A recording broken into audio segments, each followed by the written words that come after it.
ప్రేమ అయితే ధీరజ్ ఆడిన మాటలన్నీ గుర్తు తెచ్చుకొని చాలా బాధపడుతూ ఉంటుంది. నీకెప్పుడు నా లైఫ్లో స్థానం దొరకదు అని చెప్పేసి తను అన్న మాటలకి ప్రేమ అయితే చాలా బాధపడేసరికి ప్రేమ ప్రేమ అని చెప్పేసి ధీరజ్ అయితే వస్తూ ఉంటాడు.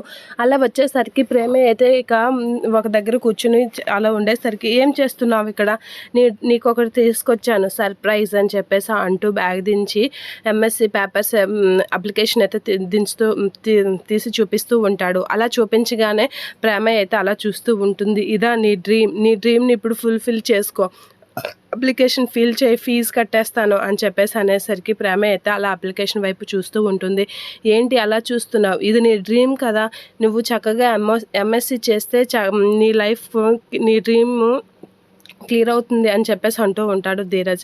అలా అనేసరికి ప్రేమ అయితే ధీరజ్ చేతిలో ఉన్న పేపర్స్ని తీసుకొని చింపేస్తూ ఉంటుంది. అలా చింపేయగానే ఏం చేస్తున్నావు నువ్వు, నీకేమైనా మెంటలా అని చెప్పేసి ధీరజ్ అయితే అనేసరికి ప్రేమ అయితే అక్కడ ఉన్న అప్లికేషన్ చింపేసి పారేస్తూ ఉంటుంది. అలా పారేయగానే ఒకసారిగా ధీరజ్ షాక్ అవుతూ ఉంటాడు. ఇక ప్రేమ అయితే చిరాగా లేచి పక్కకి వెళ్తూ ఉంటుంది. ఏం చేస్తున్నావు, నేను ఎంత కష్టపడి ఇదంతా చేయాలి, నీ డ్రీమ్ ఫుల్ఫిల్ చేయాలని చూస్తుంటే నువ్వేం ఇలా చేస్తావా, అసలు నీకేమైనా మతుందా అని చెప్పేసి అంటూ ఉంటాడు. నీ డ్రీమే అది, నీ డ్రీమ్ నువ్వు ఇచ్చేసుకోవా అని చెప్పేసి నీ కెరీర్ని నాశనం చేసుకుంటావా అని ధీరజ్ అడిగేసరికి ప్రేమ అయితే చిరాగ్గా అలా చూస్తూ ఉంటుంది. ఏంటి అలా చూస్తున్నావు, నీ లైఫ్ని వేస్ట్ చేసుకుంటున్నావు అని చెప్పేసి ధీరజ్ అనేసరికి ధీరజ్ వైపు ప్రేమ అలా చూస్తూ ఉంటుంది. ఇదేంటి ఇలా చూస్తుంది అని ధీరజ్ అనుకుంటూ ఉంటాడు. ఇక ప్రేమ అయితే ధీరజ్ వైపు ఏంట్రా నీకు అర్థం అవ్వడం లేదా అన్నట్లుగా చూస్తూ ఉంటుంది. ఇక ధీరజ్ అయితే అయోమయంగా ప్రేమ వైపు అలా చూస్తూ ఉంటాడు.